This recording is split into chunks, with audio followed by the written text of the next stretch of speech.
Forcément, tu as déjà eu à avoir ce type de prospect. Un prospect qui te contacte par exemple via Instagram et te demande ton prix. Alors, par peur, parfois, tu te dis que voilà, si tu lui donnes ton prix, on va dire ton véritable prix, tu finis par diminuer ce prix-là et tu donnes le prix. Malgré ça, il finit toujours par te dire que ton prix est cher. Il y a aussi d'autres clients, après avoir par exemple fait un call avec lui, il finit toujours par te dire qu'il va y réfléchir et il reviendra vers toi. Alors, dans cette vidéo, je vais te donner 4 raisons pourquoi tu finis toujours par perdre ces clients-là. Alors, pour moi, c'est l'un des plus gros problèmes qu'un créatif a toujours eu. Le fait de savoir comment capturer ce client, le fait de savoir comment faire que ce client-là puisse utiliser sa carte pour pouvoir te payer. Alors, être quelqu'un qui offre un service, c'est bien. Alors, tu peux être un expert dans ce que tu fais. Mais si tu ne sais pas vendre ton expertise, si tu ne sais pas comment négocier avec un client, parce que forcément, ce client qui t'a contacté, il a un problème et il voudrait que tu utilises l'expertise qu'il a vue, ton expertise pour pouvoir résoudre son problème. Mais parfois, il y a certains clients qui ne sont pas convaincus. Il y a des clients qui peuvent venir vers toi comme ça et puis il te dit, voilà, il a vu ce qu'il a vu, que ce soit sur les réseaux, ou bien que ce soit sur ton portfolio. Et pour lui, c'est suffisant. Mais il y a d'autres personnes qui veulent avoir cette conviction-là, qui veulent avoir ce trust, comme on dit en anglais, qui veut être confiant de pouvoir se dire, OK, tu es la meilleure personne qu'il a choisie pour travailler sur son projet ou bien pour résoudre son problème. Alors, le tout premier problème qui fait que ton prospect ne te contacte plus ou bien ton prospect te dit que ton prix est cher, c'est à cause de ton positionnement. Alors, beaucoup de créatifs aujourd'hui, beaucoup plus en Afrique, veulent être dans la complémentarité, veulent être dans la polyvalence. Alors, laisse-moi te dire que la polyvalence, c'est l'un des plus gros pièges que tu peux avoir en tant que prestataire de service. Alors aujourd'hui en Afrique, surtout dans le domaine du design, beaucoup de personnes sont polyvalents. Ils font des montages vidéo, ils font des photos, ils font des flyers, ils font des logos, ils font du packaging design. Alors ils font beaucoup de choses à la fois.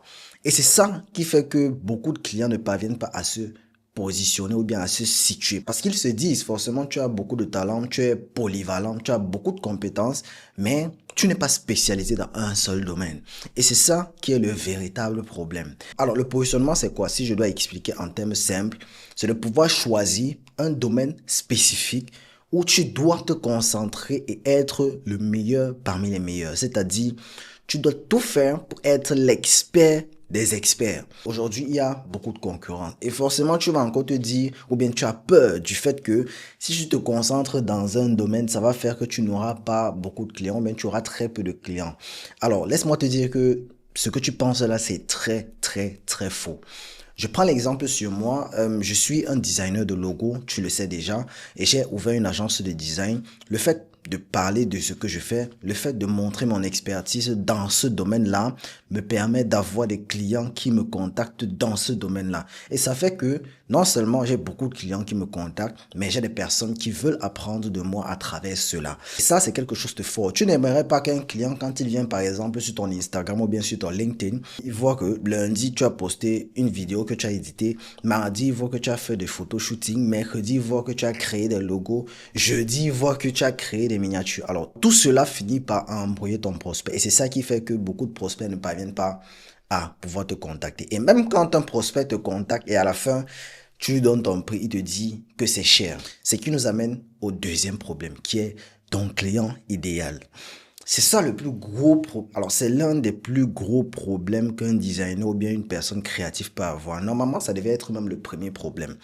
Pourquoi? Parce que quand tu ne connais pas exactement à qui tu vends ton service, honnêtement, tu vas attirer des mauvaises personnes. Et si tu attires des mauvaises personnes, tu ne vas forcément pas te faire des sous. C'est ça le plus gros problème que toi, en tant que designer ou bien en tant que personne créative, peux avoir quotidiennement. Parce que si exactement tu connaissais qui était ton client idéal, tu allais non seulement connaître le problème qu'il a chaque jour et la solution que tu peux lui proposer. Cette solution-là, c'est ton offre.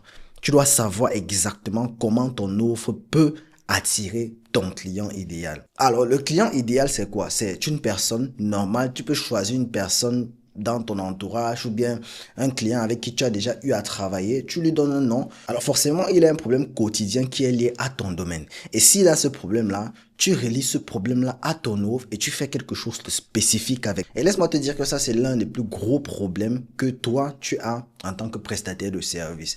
Parce que il ne suffit pas juste, voilà, d'avoir une compétence comme par exemple, on va dire le montage vidéo. Et puis tu te dis, ok, tu es un monteur vidéo, maintenant tu dois aller chercher peu importe le client qui vient vers toi ou bien peu importe la personne que tu peux contacter pour que tu puisses travailler avec lui. Non, tout part d'un problème. Tu dois trouver exactement le problème que ton client idéal a.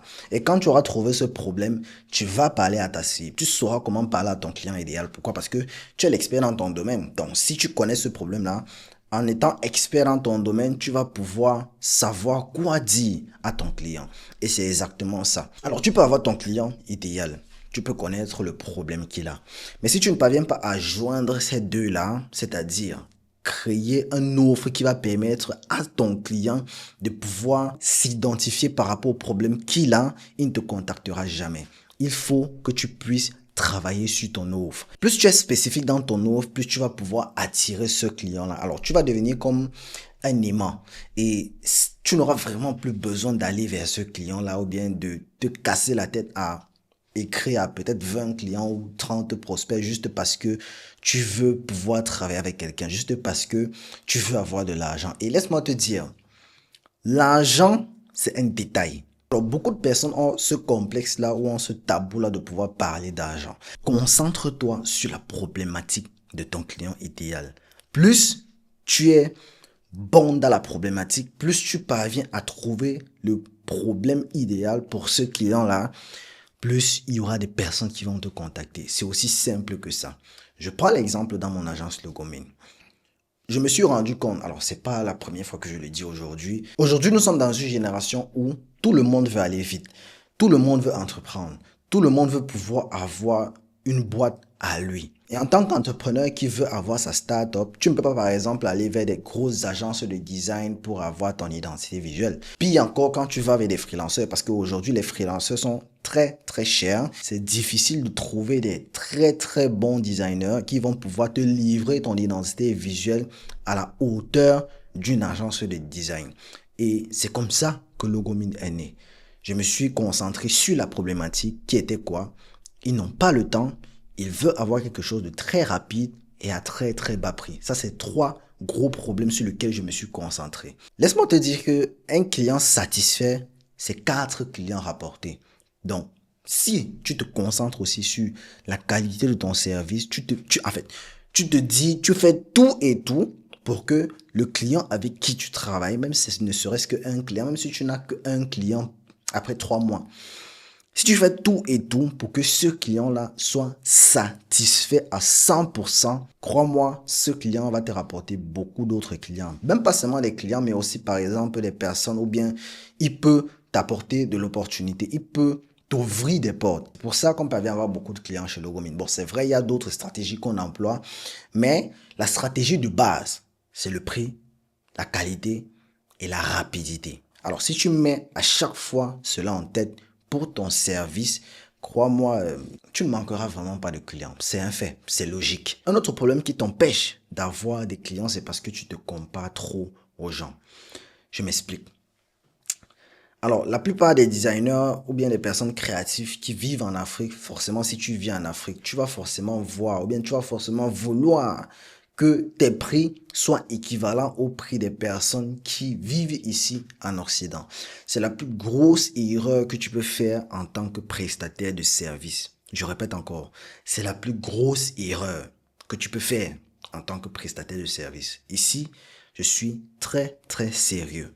Alors, laisse-moi t'expliquer pourquoi. Par exemple, ici, un prestataire de service, je vais prendre le cas d'un designer. Un designer ici gagne entre 2000 à 3000 euros par mois. C'est-à-dire, si tu es par exemple au Cameroun, en France CFA, c'est dans les 1 million, 1 million 500. Il est inadmissible pour toi, en tant que prestataire de service en Afrique, de facturer 700. C'est que tu n'auras jamais de clients. Tu peux avoir un client, mais sur 1 an ou bien sur 2 ans, tu peux avoir un client. Et si tu vas avoir des clients récurrents, Tu ne dois pas utiliser cette stratégie-là. Et c'est ça qui fait que la plupart des personnes te disent que c'est cher ou bien ne veulent même pas travailler avec toi. Ou bien parfois même, tu te dis que, ok, le fait d'avoir travaillé avec 2 ou 3 clients te fait que tu as de la valeur. Et le fait que tu as de la valeur, tu gonfles tes prix. Laisse-moi te dire que tant que tu n'as pas satisfait minimum 500 clients, ça ne servira à rien d'avoir des prix exorbitants. Il dit bien à rien. Sauf si par exemple un client qui vient de l'Occident te contacte pour travailler avec toi. Même jusqu'à là, si tu veux travailler avec lui, ce que tu dois faire, c'est que tu dois analyser son marché d'où il est. S'il est par exemple ici en Allemagne, tu dois analyser le marché d'où il est, comment les designers d'ici sont payés. Tu dois analyser ton marché. Tu dois faire comme un équivalent de tout ça pour pouvoir donner ton prix. Alors, tu ne dois pas juste te lever un matin comme ça et donner ton prix au hasard, ou bien donner ton prix parce que tu te dis que tu as de la valeur. Moi, par exemple, ici en Occident, je facture mes logos entre 199 à 299 euros.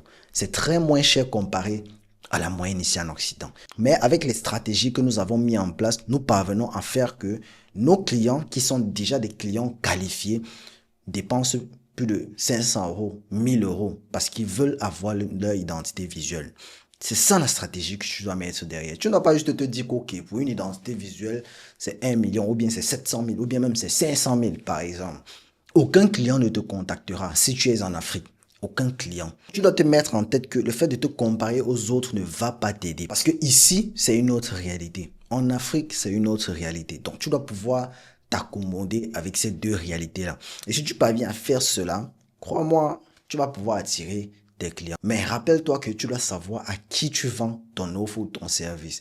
Si ton offre est spécifiquement pour des personnes qui vivent ici en Occident, tu dois tout faire pour que, par exemple, la création de contenu que tu fais atteigne l'Occident.